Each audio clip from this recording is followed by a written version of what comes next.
Now give the floor to Gabon. Monsieur le Président, le Gabon s'associe à la déclaration faite par le Maroc au nom du groupe africain. Monsieur le Président, la promotion de la condition de la femme est une constante indissociable des efforts déployés par les Nations Unies en vue d'un développement durable et solidaire. Le Gabon y attache le plus grand prix et est partie à la quasi-totalité des instruments internationaux dont l'objectif est de parvenir à une plus grande égalité entre les hommes et les femmes. Le Gabon, faut-il le rappeler, est signataire du protocole facultatif à la Convention sur l'élimination de toutes les formes de discrimination à l'égard des femmes, adopté en 1999. Mon pays est resté attentif aux recommandations issues des résolutions adoptées par l'Assemblée générale des Nations unies, allant dans le sens de la promotion de la condition de la femme, dont la Convention sur l'élimination de toutes les formes de discrimination à l'égard des femmes, adoptée en 1979, ainsi que la déclaration et le programme d'action de Beijing résultant de la 4e conférence mondiale sur les femmes tenue en 1995. Monsieur le Président, l'amélioration du statut de la femme ainsi que la protection de ses droits figurent en effet parmi les priorités de mon pays.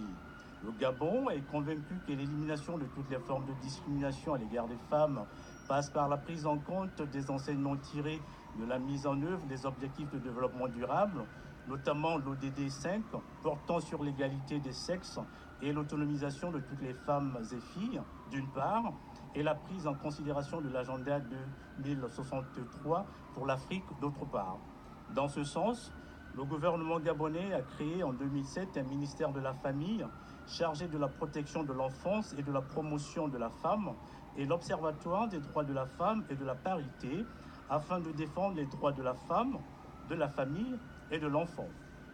Monsieur le Président, le gouvernement gabonais s'est également doté d'une législation nationale qui institue le régime d'assurance maladie obligatoire et de garantie sociale CNAP-GS, mise en œuvre depuis 2010 sous la présidence du chef de l'État, son Excellence Ali Bongo Ondimba.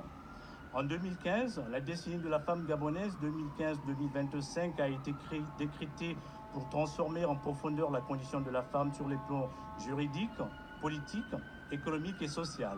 Pour y parvenir, 2 rapports ont été commis. Le rapport sur la situation nationale de la femme gabonaise et le plan décennal pour l'autonomisation de la femme gabonaise.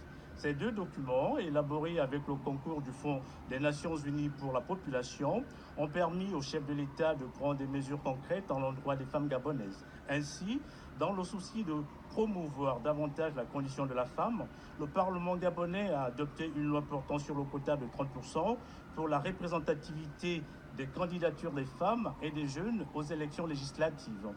Elle a pour objectif de faire participer plus de femmes et de jeunes sans discrimination au processus électoral au plan national.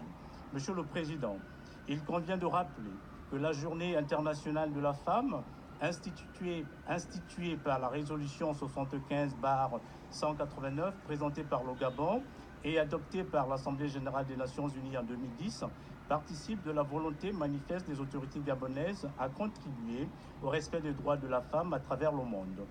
Pour clore mon propos, je voudrais relever que l'élimination de toutes les formes de discrimination à l'égard des femmes dans le monde demeure un dur labeur.